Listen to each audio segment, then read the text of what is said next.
few months, I've been racking my brain about what I wanted to make for my 10-year anniversary. I had lots of ideas, but one idea that kept coming back to me was making a video on one thing I learned every year that I've been on this platform.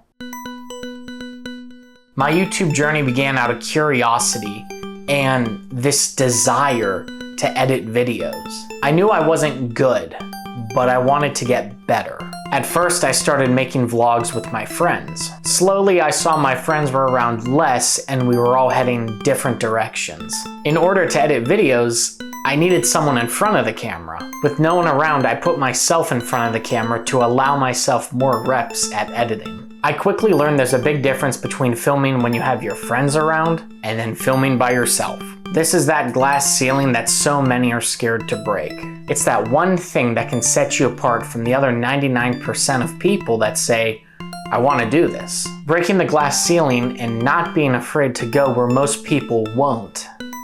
That ignited the start of my YouTube journey. Just like anything else, the more practice, the better you get at it.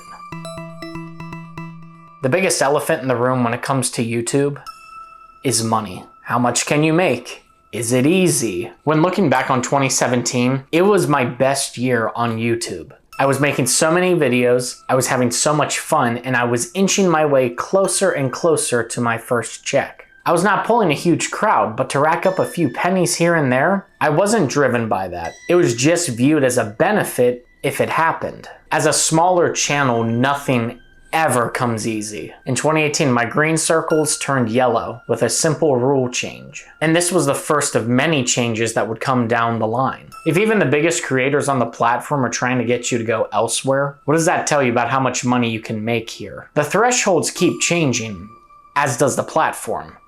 And that's never gonna change here. I've made over 600 videos on this channel. The vast majority of those videos were made in the first 5 years. Vlogging was my bread and butter. When I started here, people were making daily videos. And when I found my groove, I was making 3 to 4 videos a week. Imagine sending 3 to 4 videos to your friends every week, ranging 5 to 10 minutes each. The quantity over quality conversation was something that had played in my mind a lot when I first started. But for 5 years, I chose quantity. Looking back, I'm glad I did. I have over 500 videos that cover a unique and specific time in my life. The people I was with, what I was doing, what was interesting or funny to me at the time. All these memories are mine because I took the quantity. The negative side of quantity over quality is the standard gets lowered. Look at YouTube now. If you don't have a production team covering so many aspects to bring out a damn show every time once a week, you're not going to hit that quality mark that everyone else is trying to set.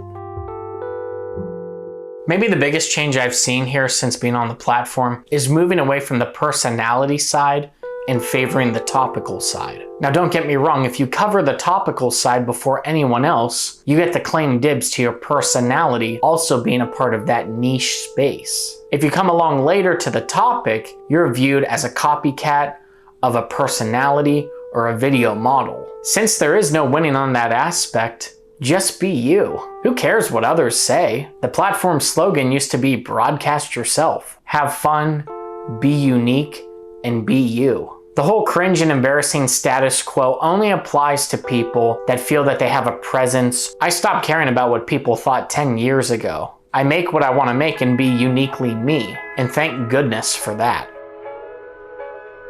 COVID sucked for many reasons. There was a lot of negatives that happened. But during those negatives that the world was going through, we all had this unique reflection period. I used my reflection period to figure out what I was doing here and where I wanted to go with all of this. I learned when I was in school that classmates really only knew me for my vlogs. After hearing that, I felt I was limiting myself and what the future could hold for me. So during the lockdown, I reviewed my channel, all of it. What I liked, what I wanted to change, and where I wanted to go. The plan became after graduating school to start working on projects. I had a book full of them, and I started working on a second one. It was hard to switch. I was leaving the thing that I knew very well that got me here in the first place. I viewed it as a risk, as a way to potentially crash and burn. I had to get uncomfortable. I slowly began changing my usual vlog format into narrative stories. It took a while to get used to changing what I did for 5 years. I started experimenting with different things, camera angles, sound, editing, eventually forcing myself to start writing scripts, something I never did. This had allowed me to look at everything in a new light. I learned how to craft my stories differently. It was like my 5th year of college. Everything slowly started to click into place. I was doing freelance work elsewhere for money, but this whole hobby thing really took a turn for me. 2 important things happened for me in 2022. I made my first green screen video and I made my first narrative short film. Both of these took so much time to make. And I came from a do-it-all-in-one-day mindset. I was so hesitant to publish both of these videos. I was way out of my element. If I think it fails or I hate it, I'll just learn from it. One did great, the other not as much. Both are different in style, tone, the feeling. I learned the value of experimenting, regardless of the outcome. And I've made plenty of experimental things that people did not like. As I continued to experiment, I wanted to keep adding different elements into my videos, and this added so much time to these projects. I made simple synth soundtracks. I was fine-tuning color. I would reshoot half the video if I didn't like how it looked. This killed my videos. My creativity dropped. I used to post every other day.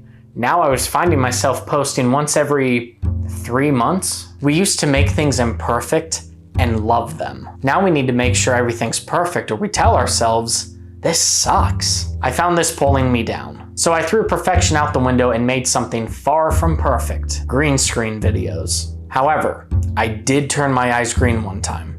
That was fun.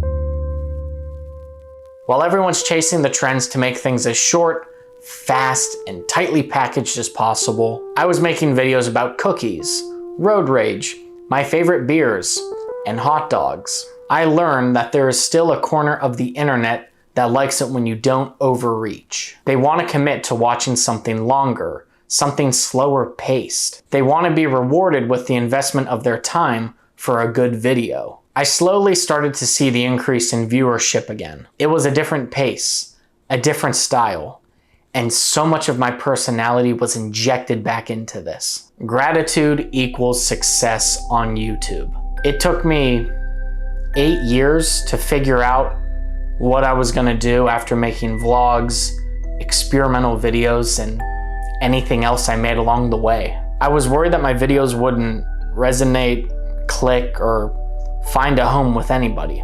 Doing this makes me feel like I'm the luckiest person in the world. So, I didn't like the last part I filmed. I didn't feel it captured what I was trying to say. It has truly been incredible being able to do this for a decade. To have the freedom to do it, the drive, the passion, the creative spirit. This has truly been a launching pad for me. I have learned so much in a very short amount of time, and I'm still learning new things here. This helped me launch a career and have an advantage with all the experience from doing this. I always find myself coming back here, a place where I have no limitations. No one can tell me no. I'm able to create whatever I want, and I have that expression and outlet. It has been so difficult to make this video. It took much longer than I thought. When looking for B-roll from older videos, I found myself watching them again. To see the past 10 years of your life like this, it's pretty incredible. I have a lot to be grateful for here. Not just in life,